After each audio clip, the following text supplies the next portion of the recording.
It was a cold and stormy night in late October, and Jeff, a security guard, was beginning his graveyard shift at the abandoned Rockwood Asylum, which had been shut down years ago due to countless cases of mistreatment and abuse. The asylum was located on a desolate hill, miles away from the nearest town, and Jeff's job was to ensure that no trespassers entered the dilapidated property. As Jeff began his routine patrol around the perimeter, the wind howled through the overgrown trees, and the clouds covered the moon, casting eerie shadows that seemed to dance in the darkness. Despite having heard various stories about the asylum's haunted past, Jeff brushed them off as nothing more than urban legends. A couple of hours into his shift, the storm intensified, forcing Jeff to take shelter in the crumbling building. He felt a chill run down his spine as he ventured into the asylum, but he told himself it was just the cold air seeping through the broken windows. He found his way to the control room and decided to monitor the CCTV cameras from there. As he scanned the screens, everything seemed normal, except for one of the cameras that showed a dimly lit hallway. To his surprise, he saw a flickering light at the end of the corridor. He decided to investigate, thinking it was probably just a short circuit. As he approached the hallway, he could hear the faint sound of children's laughter echoing through the building. The hair on the back of his neck stood up, but he continued forward, driven by both curiosity and a sense of duty. The laughter grew louder, and as he reached the flickering light, it suddenly went out. Feeling increasingly uneasy, Jeff turned on his flashlight and saw a small, dusty room filled with old dolls and toys. He could feel the temperature drop and heard the faint sound of whispers, but he couldn't make out what they were saying. Suddenly, the door slammed shut behind him, and the whispers turned into piercing screams. Panicking, he tried to open the door, but it wouldn't budge. He felt a presence surrounding him, and the temperature continued to drop. His flashlight started to flicker, casting distorted shadows of the dolls on the walls. Jeff managed to pry open the door and stumbled out into the hallway. The screams stopped, and the silence was deafening. He sprinted back to the control room, locked the door, and stared at the monitors, heart pounding in his chest. Hours passed with no further incidents, and as the sun began to rise, Jeff's relief arrived. He quickly shared his experience, but his coworker dismissed it as a product of an overactive imagination. However, as he was leaving the asylum, he couldn't shake the feeling that he was being watched. Jeff never returned to the graveyard shift at the Rockwood Asylum. Over the years, the story of his terrifying encounter spread, and the abandoned building continued to be a hotbed of paranormal activity. To this day, the asylum stands as a chilling reminder of its dark past, and those who dare to work the graveyard shift claim to hear the laughter of children echoing through the empty halls.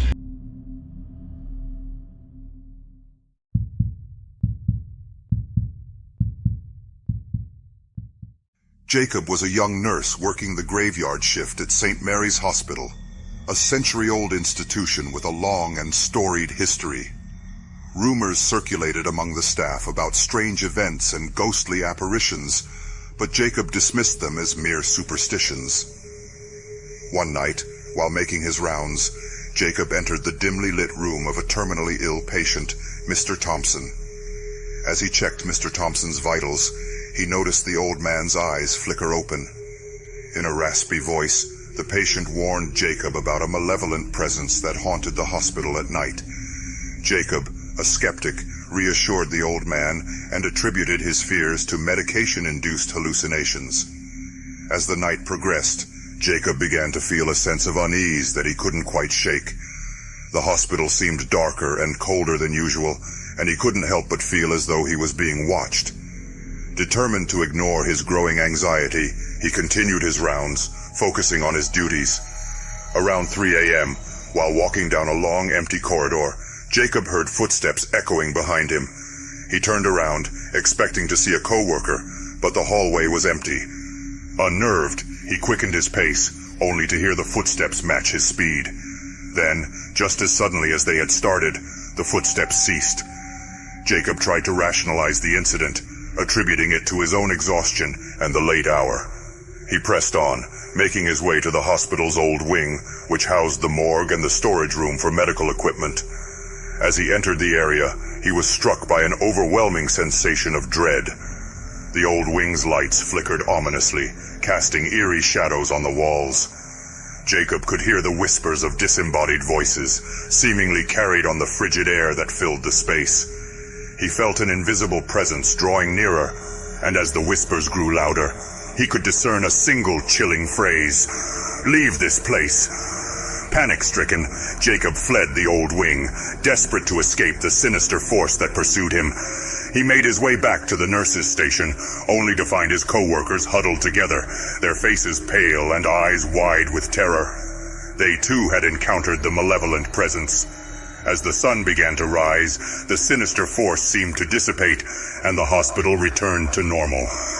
Jacob and his co-workers were left shaken, no longer able to dismiss the supernatural occurrences as mere superstition.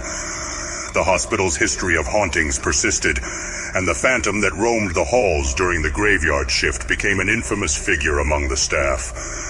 Though Jacob continued to work at St. Mary S., he never again doubted the existence of the unseen forces that lurked in the shadows, haunting those who dared to work the graveyard shift.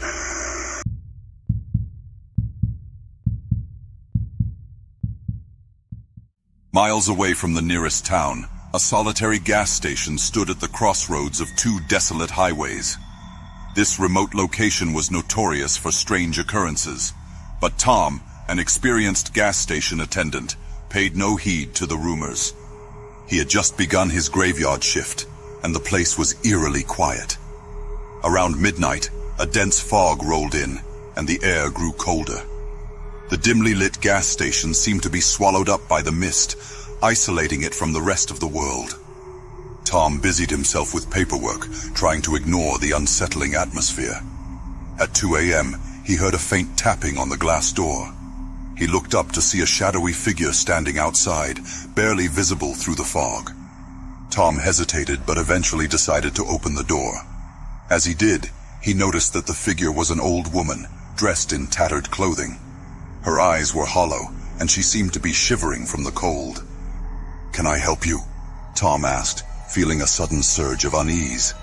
The woman didn't respond, but instead pointed towards the restroom. Tom reluctantly led her to the facilities, feeling a growing sense of dread. As soon as she entered the restroom, the door slammed shut, and Tom heard the lock click into place. He returned to the counter, hoping that the woman would leave soon. However, after an hour, she still hadn't emerged. Tom knocked on the restroom door, but there was no response. Concerned, he eventually decided to unlock the door and check on her. When he opened the door, he found the restroom empty. The old woman had vanished without a trace. Confused and frightened, Tom searched the premises, but there was no sign of her. He tried to dismiss the incident as his imagination playing tricks on him.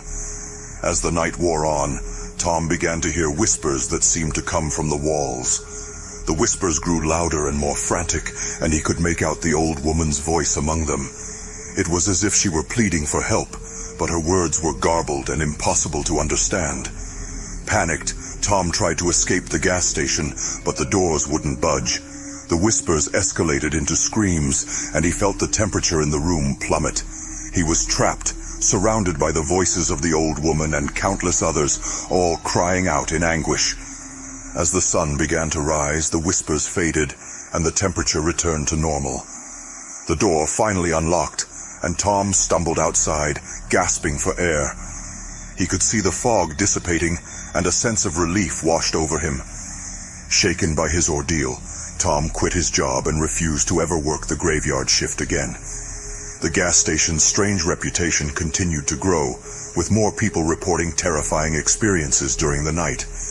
To this day, it remains a chilling example of the unknown forces that may lurk in the shadows, waiting for the next unsuspecting soul to work the graveyard shift.